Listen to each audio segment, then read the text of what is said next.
pejuang kemerdekaan Republik Indonesia Asahan Labuan Batu masa itu. Namanya Datuk Muda Yahya Idris. Nah, ini foto lama ini. Nah, yang ini pejuang Asahan Labuan Batu juga, orang Tanjung Balai Asahan, yang lahir di Asahan Mati. Ini di Sejambi lahirnya ya. Namanya Osman Menurung. Nah, dulu dia ini pelopor pemuda masa itu dari kelas Karan sama Osman Menurung. Mantan ketua Petran tahun 75. Dan itu Pak Ian lukis ya? Lukisan. Kalau lukisan asli tangan Pak Asli Ian? tangan saya, karya saya. Ini lukisan, bingkainya pun buat sendiri nih. Oh, oke. Ini Serat Mahrum. Nah, Asyah Nasution ini namanya marganya. Oke.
Assalamualaikum Waalaikumsalam. warahmatullahi wabarakatuh, Pak Yan. Apa kabar? Sehat? Kabar sehat biasa. Mohon izin waktu Pak Yan ya. Iya. Kita hari ini ingin tukar pikiran dulu. Iya. Terutama kami ingin Betul. mengambil informasi dari Pak Ian Iya. tentang sejarah. Nah, jadi paling tidak nanti ada informasi yang mau kita gali dari Pak Ian ini. Jadi teman-teman sekalian, di sore hari ini saya bertemu dengan salah satu tokoh masyarakat, tokoh pemuda juga, yang memiliki banyak ilmu. Nah, di sini yang perlu kita gali, banyak informasi Tokoh yang seni bisa juga, seni. kita dapatkan, Seni termasuk dan juga tokoh seni, dan juga ikut pernah menjadi jurnalis Pak Sopyan ya. Ya, anggota juga Sampai sekarang masih aktif di Ya. jurnalis. Jadi saya hari ini bertemu dengan Bapak Datuk Muda Sopyan. Ya. Umur Pak Sopyan udah berapa tahun sekarang Pak? Sekitar lebih kurang 61. 61 tahun. Jadi kegiatan sehari-hari sekarang apa Pak? Ya, sekali tadi ya ada juga kawan-kawan minta bantu ya melukis. Misalnya membuatkan surat-surat. Dan ya itu yang jurnalis lah. Bilang jurnalis. Iya. Seni dan jurnalis. Masih sehat nampaknya Pak Sehat. Sopyan. Ini memang luar biasa teman-teman sekalian. Ya, sehat. Kita bertemu tadi dengan tokoh seni juga, jurnalis, banyak bidang yang sebenarnya. Dan di kepemudaan juga, di kepemudaan di organisasi aktif juga. Nah, pernah juga Pak Sopyan itu menjadi pengurus pemuda Pancamarga. Pernah tahun 81. 81. Asahan Tanjung Balai dulu. Asahan Tanjung Balai. Yang waktu itu bergabung di Tanjung Balai. Asahan itu kan dulu di Tanjung Balai. Iya. Masih itu hanya pemuda Pancamarga ini kan sebelum itu tahun 75 kami kan Kapri. Kapri itu dilebur tahun 80 menjadi pemuda Pancamarga. Itulah namanya di Curug, Jawa Barat. Yang dilaksanakan oleh Bapak Jenderal Sarwoedi Bowo, mertua dari SBY. Nah, saat itu ketua PPM-nya siapa? M. Yunus Air, seorang anak tokoh pejuang juga, yang nama orang tuanya Ahmad Goreng. Ahmad Goreng. Ya, orang Petembo asalnya. Nah, teman-teman juga, Pak Sopyan ini juga anak dari tokoh pejuang juga, dengan apa nama orang tua? Bapak Yahya Idris. Oh, almarhum Yahya Idris. Yahya Idris. Itulah orang tua dari Pak Sopyan. Nah, jadi teman-teman sekalian, dengan Pak Sopyan ini kita ingin gali dulu informasi tentang perjuangan Asahan Labuan Batu oleh pejuang kita dulu, merebut kemerdekaan. Jadi ini ada buku Gerilya di Asahan Labuan Batu karangan Mansur tahun 1947 sampai dengan 1949. Agresi kedua oleh Kolonel Purnawirawan Mansur.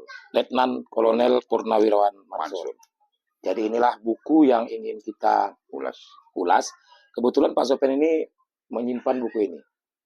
Saya pikir banyak pemuda-pemuda kita yang tidak paham tentang sejarah.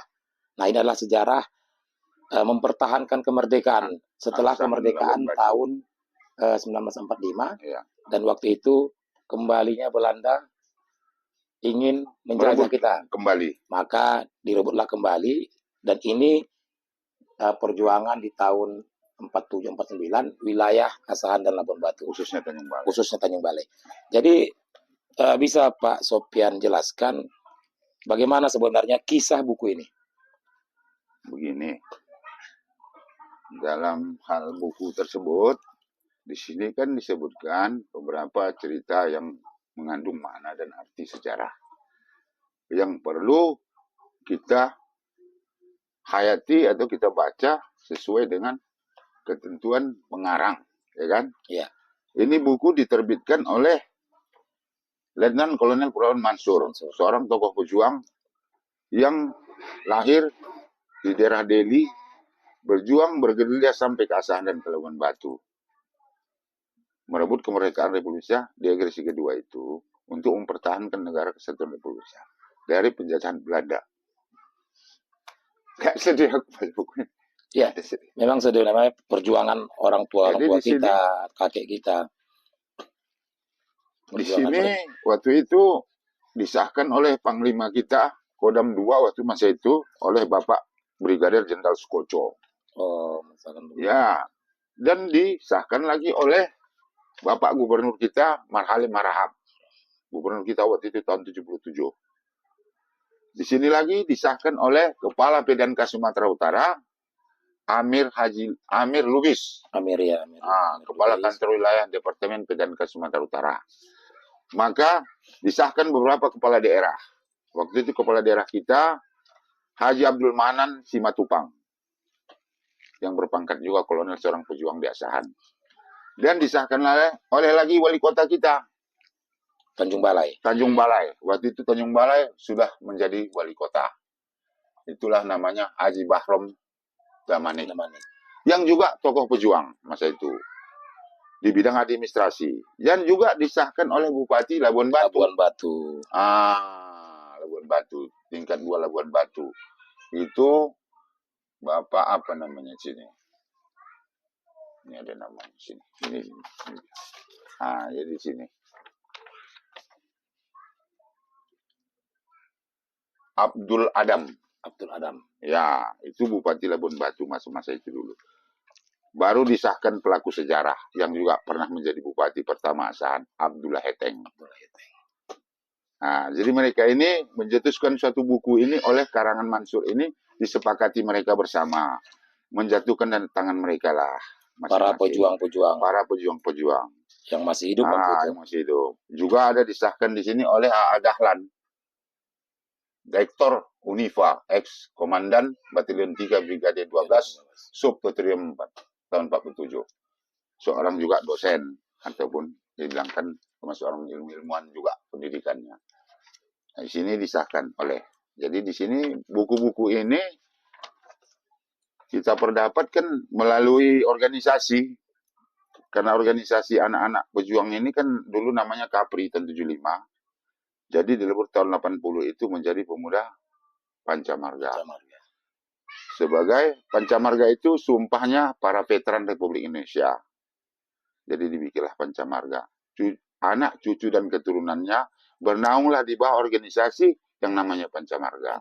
Sampailah saat ini menjadi Pancamarga. Seluruh Indonesia namanya Pancamarga. Di bawah Menhankam waktu itu, di bawah Menhankam Pangap. Kenapa di bawah Menhankam Pangap? Karena Menhankam itu bahan pembina daripada tokoh dari segala pejuang dan anak-anaknya. Dulu namanya Keluarga Besar ABRI, sekarang namanya KBT, Keluarga Besar Tentara.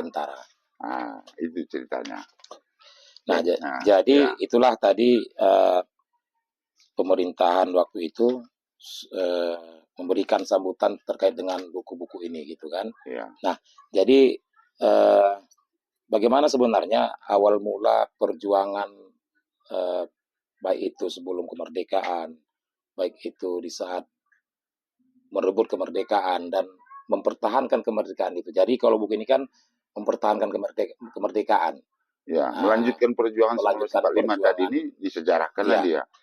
Semasa waktu itu Belanda masuk, kalau menurut sejarah ini ke Tanjung Balai Asahan, mereka itu masuk kemari untuk sebagai penjajah kolonial. Jadi masyarakat yang ada di Tanjung Balai Asahan ini menyatukan visi dan misi, membuat satu organisasi lokal kecil-kecil. Namanya ada Laskar Burung Hantu, ada Laskar Keris. Jadi sesudah itu membesar-membesar, masuklah tokoh-tokoh dari luar, misalnya dari kota Medan. Masuk bersatu ke badan-badan organisasi tadi yang ada di daerah-daerah kecil terpencil tadi.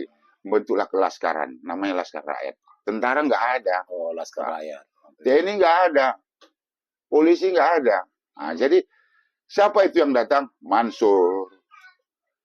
Ya, Wahab Abdi. Ini yang sudah yang bekas-bekas tentara PK ini dari tamatan Jepang. Tapi mereka ini membelot. Lari dari Jepang tadi kan udah pintar nembak. Udah pintar melatih militer. Jadi mereka lagi. Macam Pak Selamat Ginting juga. Orang Medan. Sekarang nama jalan ada. Itu perjuangannya ada di Sungai Payang. Macam sepertinya Manap Lubis. Panglima kita pernah. Itu kan orang Batang Kuis. Dari Serdang juga. Menyatukan dirilah mereka. Wahab Abdi. yang menyatukan diri mereka kepada kelompok-kelompok kecil tadi yang ingin untuk mempertahankan kemerdekaan Republik Indonesia, khususnya Tanjung Balai Asahan dan Labuan Batu. Mengembanglah mereka, sayap mereka, tapi melalui jalur hutan. Kalau jalur kota ini sudah dikuasai Belanda. Panzer tank sudah di sana. Kita tidak punya senjata otomatis. Senjata kita waktu itu? Waktu itu senjata kita parang, golok, bambu runcing. Sampai di mana? Seadanya aja. Cuman senjata yang utama mereka itu adalah doa. Minta kepada Tuhan, kepada Allah, mereka harus kembalikan negara mereka kepada mereka. Ini yang tak dapat kita lupakan. Jadi perjalanan perjuangan mereka ini mulai di sisir mereka. Mulai dari Delhi sana, orang tuh berjalan melalui jalur pinggir. Misalnya semak-semak belukar. Tidak akan berani mereka berjalan dari umum. Karena di situ sudah dikuasai oleh tentara Kenil Belanda. Mereka menyamarlah sebagai ini, sebagai itu. Sehingga tidak dapat penyamaran mereka itu, bahasa mereka itu tokoh atau pejuang. Kan begitu. Sehingga jangan ketahuan musuh. Sehingga menyatukan dirilah mereka waktu itu di Pron, namanya Pron Sungai Payang. Pron Sungai Payang itu berluas. Jalan hutan, tembuslah ke Labuan Batu. Namanya Lubuk Sona. Yang sekarang ada berdiri Gedung Juang di sana. Ada Gedung Juang. Ada buktinya. Kenapa dibuktikan di sana? Di sana perkumpulan pejuang seluruh Asahan dan Labuan Batu itu menyatu. Baru berpencar kembali, melawan lagi kembali. Dikirimlah mereka ini ada ke Medan area. Medan rusuh. Kirimlah, sudah dilatihlah mereka ini dengan yang bekas-bekas peta-peta tadi yang masuk di sini. Untuk mempertahankan kemerdekaan, khususnya Sumatera Utara jadinya. Umumnya Indonesia. Kan begitu. Jadi sehingga Sungai Payang itu jadi kota perjuangan. Maka ada di sana Simbol Maut namanya. Di daerah mana? Daerah Sungai Payang. Maka ada di sana namanya lagi Simbol Maut itu. Ada lagi daerah, makanya ada di sana Desa Perjuangan. Desa Perjuangan. Desa Perjuangan dan Pertahanan. Disitulah pertahanan akhir mereka. Mempertahankan tadi. Karena mereka menyeberangi sungai Asahan. Ini pakai sampan, pakai bot orang itu. Masa itu, ya kapal motor lah, yang kecil. Itu tentara-tentara kenil-kenil itu. Jadi mereka bertahan di pertahanan tadi. Pertahanan itu batasan Labuan Batu dengan Asahan. Waktu itu kan Tanjung Balai Asahan. Nah, jadi disitulah berkumpullah, bertemulah Abdullah Heteng. Itu tokoh-tokoh daerah. Ini yang membakkan tokoh daerah yang berilmu, yang sudah sekolah di negeri Belanda. Sedi Mulipane. Kan begitu? Ini sekolah di Belanda pada masa itu. Dan mengerti bahasa Belanda. Orangnya nasionalis. Si Abdullah Heteng juga orang nasionalis. Ini kelahiran Kampung Masjid Labuan Batu. Asro Effendi juga anak Asahan juga lahir. Bersatulah mereka. Asro Effendi sama Jamaluddin Tambunan. Jamaluddin Tambunan ini pernah jadi camat di kisaran masa usia mereka. Pernah juga menjadi gubernur Jambi. Gubernur Jambi. Iya. Cuman Sidi Muli pernah menjadi ketua partai PNI Sumatera Utara. Masa itu pernah juga jadi ketua pertahanan di Asahan. Dan terakhir dia waktu udah kita merdeka, dia menjadi ketua DPR Asahan. Merangkap Tanjung Balai waktu itu di sana. Bupati waktu itu Manang. Waktu itu bukan Manang. Si Abdullah Heteng. Nah, jadi di situ berkembanglah bersatunya dengan empat serangkai ini tadi, membentuklah kelaskaran Napindo, Hizbullah, Laskar PNI, ramelah. Besarlah ini laskar yang kecil rakyat yang dipimpin mereka tadi. Baru ada beberapa orang temannya sebagai penulis mereka membentuklah namanya GUNI, Gerakan Nasional Indonesia. GUNI namanya. Ya, jadi di bawah pimpinan mereka yang empat ini menambah kekuatan. Masuklah pemudanya mengolahnya di situ. Aidis Airat, Osman Manurung.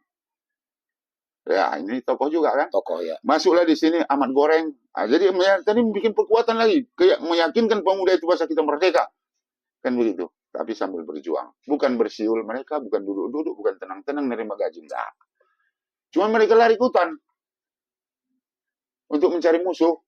Musuh itu dicari mereka, bukan mereka mundur. Itulah perang gerilya tadi. Itu perang gerilya tadi. Perang gerilya itu enggak kenal malam atau siang. Tidak mempunyai senjata alat berat, tidak ada. Cuman pedang paling ada. Parang, golok, pisau, bambu runcing. Kalaupun ada tombak. Mereka jalan air. Ada yang berenang, ada yang pakai sampan. Maka sampai di Sungai Lebah sana, sampai Simbol Maut itu, sampai perbatasan itu, sampai ke Rantau Perapat mereka berjalan. Melewati Ledong Barat, jalan hutan. Dan selama mereka di hutan tadi, tentu pasti ada pernah kontak senjata dengan Ya, pihak Belanda. terjadi di Sungai Payang. Oh. Itulah dia di simbol maut tadi. Maka dibilang ke simbol maut. Di situ terjadi ada penembakan-penembakan antara pihak musuh dengan pihak Laskar. Laskar. Belum TNI, Pak. Iya, iya. Ya, jangan Laskar salah ya. nanti kita. Laskar, ya. Laskar rakyat ini keras, main terus. Kan begitu. Terjadi ada perampasan senjata oleh Belanda ini. Itu sudah mengarah ke Labuan Batu. Labuan Batu. Nah, itu pun ya perang lah, perang kontak fisik lah. Tapi mereka itu menggunakan alat-alat sederhana saja. Cuman dengan izinnya Allah Ta'ala, Tuhan, Indonesia harus merdeka. Dengan itu semangat Allahu Akbar mereka itu kuat, yakin. Ya. Berarti di tahun 49 disitulah Belanda betul sudah keluar dari Indonesia. Iya, keluar. Karena mereka tuh melanggar perjanjian Rimpel. Oh, ada Di perjanjian. Jawa. Perjanjian mereka 45 itu harus mundur. Nyatanya masuk agresi kedua mereka. Membonceng, itulah tadi tentara-tentara Inggris tadi. Sekutu namanya kan. Iya, sekutu. Sekutu Amerika itu, sekutu Belanda ini masuk Indonesia. Jadi masuk tentara bayarannya ada dari India. Iya. Gurga-gurga itu, orang hitam itu. Itu masuk, dilaga sama bangsa kita. Jadi kita tetap persatuan kita kuat waktu itu. Jadi persatuan dan kesatuan itu kuat, menyatu, bahasa Indonesia itu satu. Dari Sabang, Merauke, dan Pulau Rote. Ya.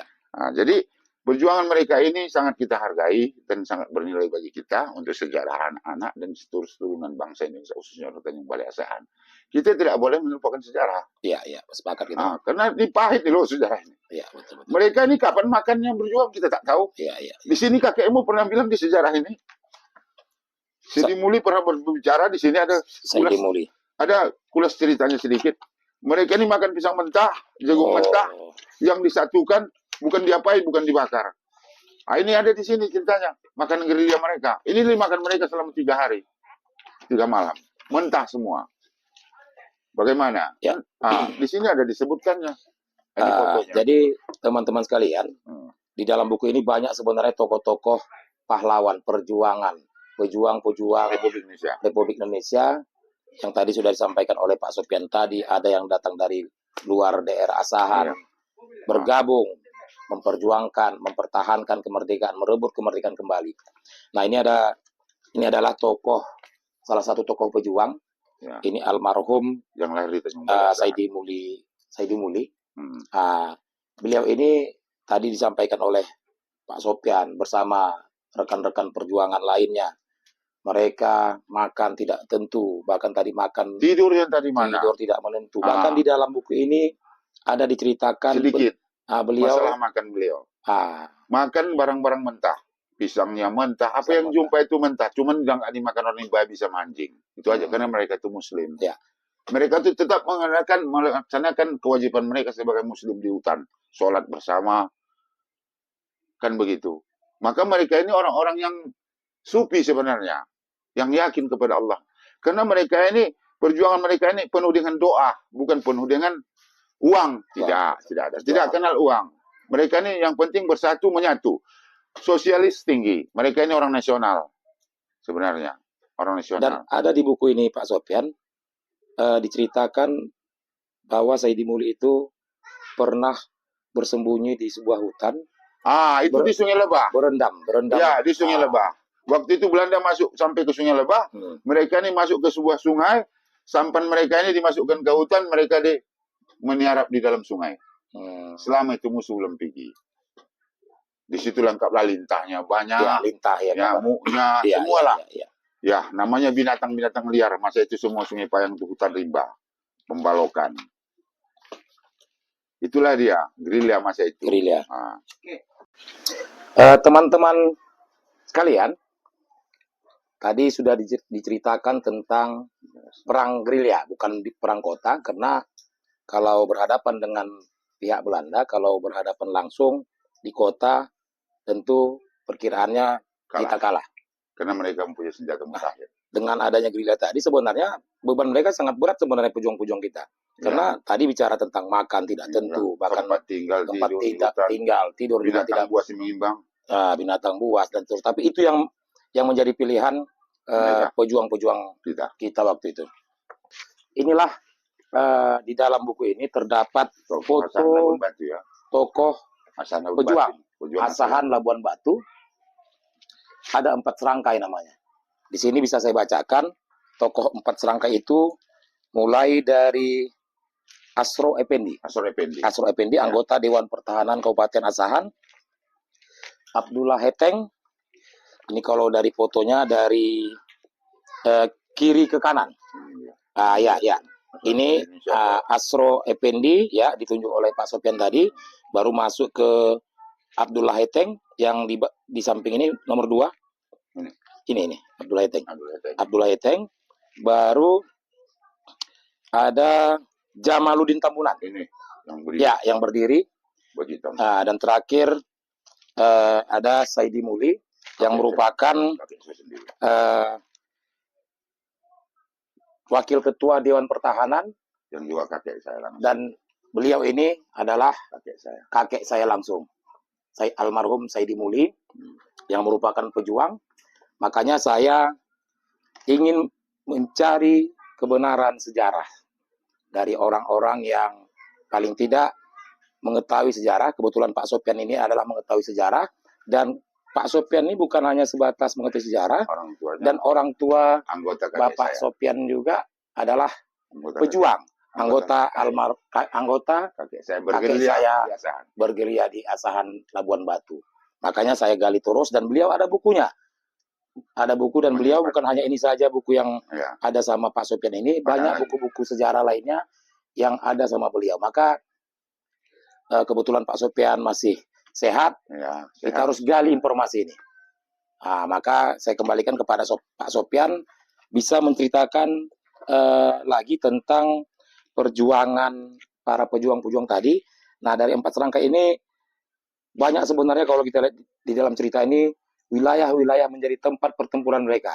Kalau perjalanan gerilya mereka, di sini ada pertempuran di Tinggi Raja, pertempuran di Kisaran, ada pertempuran di Seisilo. Seisilo itu kalau sekarang itu wilayah Kecamatan Buntu Pane. Jadi bisa Pak Yan dengan Tapanuli Utara. Kalau nggak salah. Simalungun. Oke, Pak Yan bisa ceritakan kembali lagi perjalanan 4 serangkai menyatukan bangsa ini, untuk menyatukan kekuatan untuk merebut kemerdekaan. Oke, Pak Yan. Perjalanan 4 serangkai ini sebenarnya sangat sulit. Masa itu mereka tidak menggunakan alat transport. Tidak ada. Kalau mereka jalan kota atau jalan yang resmi yang dibangun begitu oleh Belanda, mereka nggak berani karena serangan Belanda ini sangat dahsyat, karena mereka mempunyai senjata-senjata mutakhir, sudah punya panser, punya itu senjata laras, punya otomatis gitulah istilahnya. Jadi kalau zaman mereka ini kan menggunakan senjata yang sangat sederhana, itu senjata golok, parang, cangkul. Kalau yang cangkul tak mungkin cangkul ya, tapi ya pisau, keris, kan gitu, tombak, baru bambu runcing, kan begitu. Jadi mereka ini bergerilya terus di hutan. Mengapa mereka jalan hutan? Satu. Yang kedua, ini kalau hutan daerah itu kan sudah dikuasai mereka, karena mereka bangsa daerah itu sendiri. Mereka tahu apa kekuatan di hutan tadi, apa binatang yang buas di situ, di mana tempat-tempatnya. Tapi mereka ini hanya berpasrah kepada Allah atau kepada Tuhan. Mereka meminta juga kepada Tuhan, tidak luput. Karena mereka setiap perjalanan mereka mengadakan sholat sunat, sholat hajat, sholat apa. Mereka juga orang-orang yang taat kepada Allah. Itu salah satu. Kalau tanpa itu mereka juga tidak mungkin menang. Kan begitu. Seperti Bung Tomo di Jawa. Dia kan menyerukan nama Allah berkali-kali, Allah Akbar, Allah Akbar. Di situ menang. Mereka juga begitu, sama. Cuman tidak di Pulau Jawa. Mereka hanya di Pulau Sumatera, bahagian kecil saja. Hanya Kabupaten Asahan dan Kabupaten Asahan, tingkat 2 Kabupaten Asahan masa itu, tingkat 2 Kabupaten Labuan Batu. Menyatulah masyarakat Labuan Batu ini dengan Asahan, menyatukan visi dan misi untuk merebut kemerdekaan Republik Indonesia. Nah, jadi perjalanan mereka ya masuk ke Pulau Rakyat, itulah Pulau Raja, masuk ke Buntu Pane sana, ke Sungai Silo, ada lagi Ekuasan, itu habis di jalan mereka. Macam ini 50, ini masuk mereka ini. Cuma mereka ini cara masuknya tadi mendekati kelompok-kelompok kecil tadi.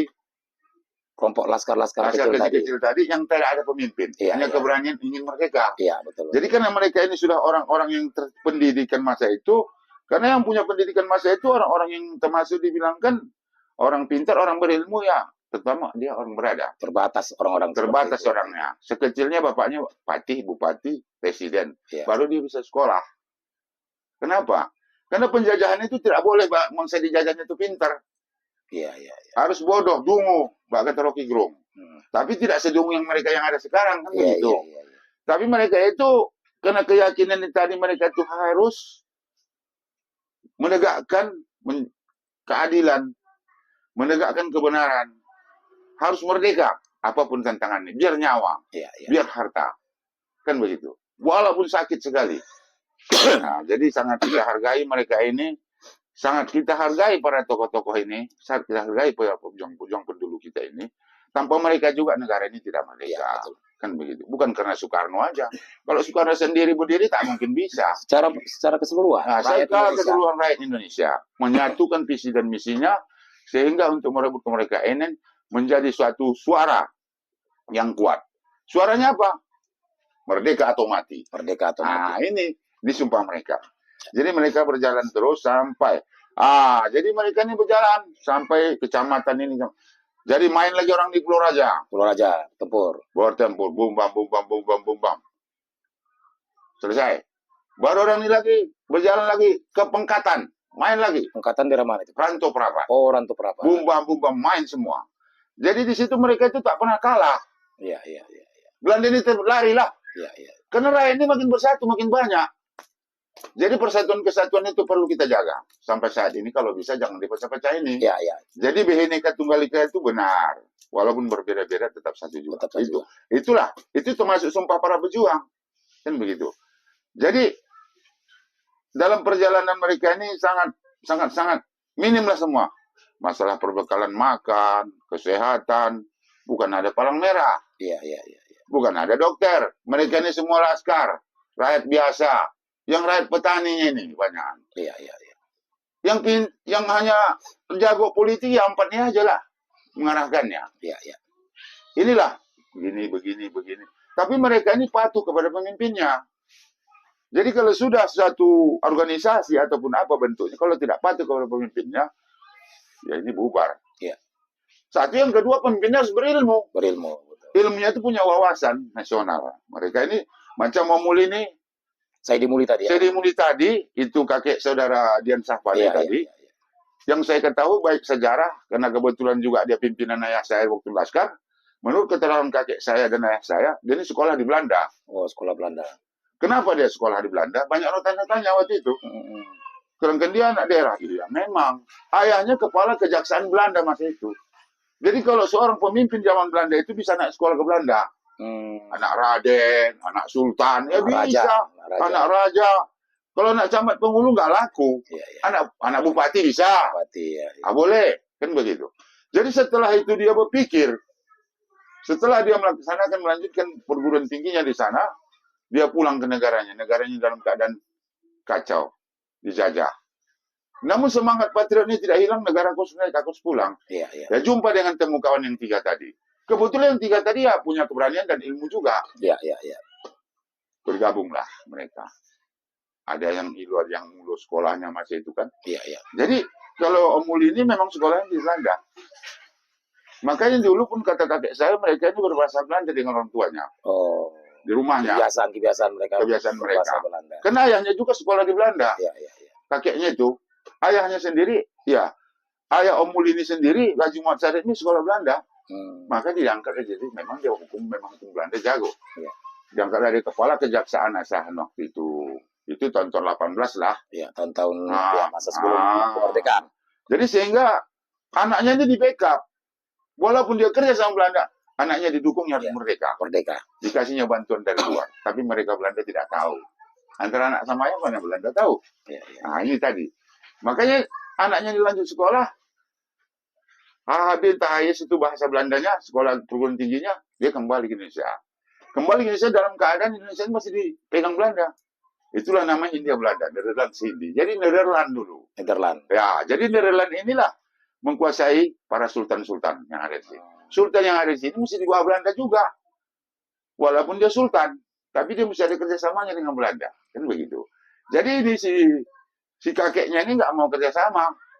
Walaupun dia duduk di pemerintahan Belanda tadi, dia tidak tunjukkan sepenuhnya dia kesetiaan dia kepada negara Indonesia. Karena anaknya direlakan yang jadi pejuang. Jadi pejuang. Kalau memang dia anti republik, ini anak pasti dibunuhnya itu. Iya. Dianggapnya musuh. Atau dilarangnya untuk kerja atau bergabung di Iya. Laskar Rakyat Laskar tadi. Rakyat tadi. Nah, jadi jangan salah pengertian. Jadi saudara-saudara masyarakat itu jangan salah pengertian. Jadi dia ikut bantu terus habis-habisannya. Jadi pertempuran dalam perjalanan gerilya Desa Labuan Batu sampailah ke Lubuk Sona terakhirnya mereka. Oh, itu di Labuan Batu. Itulah habisnya. Habis itu mereka kembali, kita merdeka lah. Memang sudah merdeka. Merdeka Ya, seutuhnya sudah merdeka. Nah, udah. Mereka pun kembali, diangkatlah. Orang ini ada jadi ketua DPR, ada jadi bupati, ya kan? Karir mereka. Sesuai dengan ilmunya. Iya. Nah, jadi sesuai dengan perjuangannya. Cuman kadang-kadang begini, sangat sedih saya rasa, nilai mereka ini dianggap tak ada apa-apanya. Jadi di situ yang terasa saya agak terharu, karena melihat orang tua juga saya, ikut melihat itu tak ada apa-apanya. Iya, betul. Tak ada hartanya. Tak ada apa-apalah. Gaji nggak ada, apa nggak ada. Cuman mereka tidak menuntut. Mereka senyum. Iya. Cuman air mata mereka menetes. Kalau mengingat dan begini keadaan yang sekarang. Keadaan negara kita seperti sekarang. Negara kita ini gunjang ganjing juga sebenarnya. Cuman, ya, mereka sekarang di sini siapa yang berkuasa, dia kuat. Ini yang sekarang saya lihat. Lebih parah dari sultan. Iya. Lebih parah kerajaan. Iya. Kerajaan lebih parah sekarang. Maka masih banyak lagi rakyat yang miskin, tersindas apa. Karena sumpah para pejuang, mereka ini mau merdeka semuanya, bukan merdeka hanya seorang. Iya. Tapi nyatanya mereka seorang. Sekarang anak pejabat-pejabat ya bermain sana bermain sini, dikorupsi apa semua kan. Ini biasa. Itu yang saya sakitkan, yang saya sedihkan. Macam Momuli juga, ya macam Abdullah Heteng. Abdullah Heteng itu juga begitu, orang miskin juga kan. Keluarganya pun banyak orang miskin. Tapi mereka itu tidak pernah kaget melihat kemiskinan itu. Karena sudah dianggap biasa bagi mereka. Cuman perhatian negara, kacamata negara melihat mereka itu di mana pokoknya. Jadi kita minta supaya sejarah ini menjadi pedoman hidup. Satu, yang kedua kalau bisa ya kita publikan supaya masyarakat dia tahu, anak-anak ini supaya mengerti ada sejarah di Labuan Batu itu penuh perjuangan untuk negara kesatuan Republik Indonesia. Oke Pak Sopyan. Jadi teman-teman sekalian tadi sudah dijelaskan sebagian perjalanan para pejuang-pejuang kemerdekaan kita. Tadi ada Islam 4 serangkai. Dan sebenarnya masih banyak tokoh-tokoh pejuang yang lainnya. Ya. Seperti Syekh Abdul Wahab. Yang juga didanai Bagan Asahan. Nah, ini juga pejuang yang mati di penjara Pulau yang Sumardan, meninggal di Pulau Sumardan ditembak oleh pasukan Belanda, oleh Nepis. Dan eksekusi mati dan makamnya ada di luar sudah. Yang temannya masih di dalam Sayuti. Oh, masih ada satu lagi. Ada temannya di Sayuti di dalam. Nah, banyak sebenarnya yang di sini bisa kita lihat. Para pejuang-pejuang tadi, tokoh-tokoh tadi, mulai dari ada Bahrum Damanik, baru ada Idris Khairat, Idris Khairat,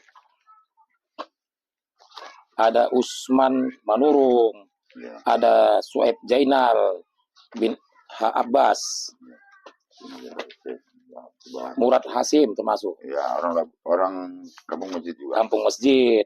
Banyaklah sebenarnya teman-teman sekalian pejuang-pejuang kemerdekaan kita, termasuk agresi militer kedua, perjuangan gerilya Labuan Batu, Asahan Labuan Batu tadi, yang tertuang di dalam buku ini. Bahkan juga banyak pahlawan-pahlawan kita yang tidak tercatatkan sebenarnya. Banyak tidak tercatat di negara. Tidak tercatatkan. Namun pada hakikatnya para pejuang-pejuang kita itu tidak meminta imbalan. Tidak. Ikhlas mereka berjuang. Untuk negara dan bangsa. Artinya mereka berharap perjuangan mereka diisilah dengan hal-hal yang baik saat ini. Untuk membangun negeri dan bangsa ini ke depan supaya rakyat ini mengerti sejarah dan rakyat ini jangan lagi ada di bodoh gitu. Iya, Jangan dibodoh-bodohin lah, Oke. kan gitu. Jangan dibalik-balikkan sejarah. Oke. Gitu. Nanti kita bisa kupas lagi Pak Sopyan Boleh, untuk ya. video-video selanjutnya. Boleh. Masih Kita banyak ingin- yang harus kita kupas. Masih banyak sebenarnya yang ingin kita kupas. Tadi masih secara ringkas. Jam itu kan penembakan peperangan yang ada di Simpang Sok Lancang kita belum buka kan? Oh, itu ada juga pertempuran di Ada sana. nanti, cuman tidak dituliskan di sini belum. Oh, boleh Karena- dituliskan di sini. Karena begini tidak dituliskan, karena ini kan jilid 1. Iya. Jilid 2 almarhum meninggal. Oh, pengarangnya Ya. Letkol Purnawirawan Cuman Mansur. cerita ini sudah dapat saya dari orang tua saya langsung pelaku sejarah. Oh. Ikut bertempur di sana. Mesti kita harus minta bangun tugu itu. Di sebelah kanan masuk itu. Di Selat Lancang. Iya. Di situ sampai ke rumah sakit. Berarti di jalan MT Haryono. Iya. Masuk ke rumah sakit terus. Masuk ke rumah sakit. Di rumah sakit itulah main tembak-tembakan. Itu pertempuran besar. Di situlah almarhum kakekmu datang. Oh, almarhum Saidi Muli. Ya, ayahnya. Oh, kakek Onyang kalau saya. datang. Haji Muhammad Sarif. Hentikan. Tidak ada penembakan di sini. Saya minta. Saya kepala kejaksaan. Oh. Ya, itu Yang bawa. ya itu nanti Karena bisa. anaknya memimpin di situ. Sebenarnya banyak lagi sebenarnya yang bisa kita kupas dari Pak Sopyan ini. Itu fakta. Ya. Nah, Jadi pada dasarnya yang mati pun ada di situ. Di sini dituliskan. ada yang meninggal. Ada yang meninggal. Ditembak Belanda. Ada berapa orang. Baiklah teman-teman sekalian, sebagaimana tadi hasil diskusi kita, bincang-bincang ringan dengan Pak Sopyan, banyak yang tadi sudah kita dapatkan sebenarnya informasi yang selama ini tertutup sebenarnya. Terpendam tertutup. Tertutup, dan maka saya mencoba menggali kembali tentang sejarah-sejarah, karena kita juga melihat bagaimana anak SD, SLTP, SMA yang saya pikir tidak mengerti sejarah daerahnya. Khususnya sejarah kemerdekaan yang ada di Tanjung Tanjung Balai. Itu sebenarnya nanti kita gali, paling tidak untuk Asahan Labuan Batu. Asahan sekarang ini sudah terbagi 3, mulai dari Kabupaten Asahan, Kota Tanjung Balai, dan Batubara. Begitu juga dengan Labuan Batu. Ada Labuan Batu Indo, Labuan Batu Selatan, dan Utara. Nah, ini 6 kabupaten kota ini. Kita akan berupaya nanti bagaimana menyatukan pemahaman agar sejarah daerah ini bisa kembali menyatu dan disosialisasikan kepada baik itu ke dunia pendidikan, ke masyarakat, maupun ke highlight pada generasi kita, agar mereka paham sebenarnya tentang sejarah. Kenapa Labuan Batu itu merdeka? Tentu ada sejarahnya. Ada sejarah. Kenapa Tanjung Balai itu merdeka? Kenapa Kisaran itu merdeka? Tentu ada sejarahnya. Ada sejarahnya. Tidak mungkin berdiri sendiri, tidak. apalagi dengan adanya masuknya penjajah, tentu ada perjuangan. Dan pelakunya pasti ada. Ada. Turunannya pasti ada. Turunannya juga pasti ada. Ya. Nah, jadi terima kasih Pak Sopyan. Nanti kita bahas kembali tentang sejarah-sejarah lainnya. Terima kasih. Saya juga terima kasih. Mudah-mudahan Pak Sopyan masih tetap sehat. Jadi kita bisa berbagi lagi kembali tentang segala hal lah. Pak Sopyan ini banyak ilmu yang beliau dapatkan sebenarnya. Kenapa tidak kita manfaatkan aset ilmu yang ada sama Pak Sopyan yang dapat digunakan untuk generasi kita ke depan. Baik untuk kelanjutan bangsa ini. Okay. Baiklah teman-teman sekalian, demikianlah video kita kali ini, bincang-bincang kita dengan Pak Sopyan. Mudah-mudahan bermanfaat. Kita akan lanjutkan nanti di video-video selanjutnya. Jangan lupa tonton sampai habis video ini. Jangan lupa pula untuk di-share, di-like, di-subscribe, maupun di komen. Assalamualaikum warahmatullahi wabarakatuh.